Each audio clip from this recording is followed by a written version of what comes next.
এসে আবার অন্যদিকে গেছিলাম, আমি তো সেজন্য তো প্যাকেটে অন্য মাংস করে দিচ্ছি, দেখছো টাকা এগুলো মাংসই নেই,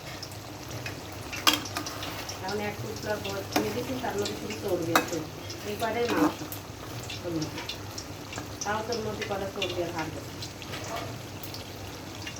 আর এক কেজি সলিড মাংস নিয়ে তারপরে আমি কলিজা দিয়ে রান্না করছি।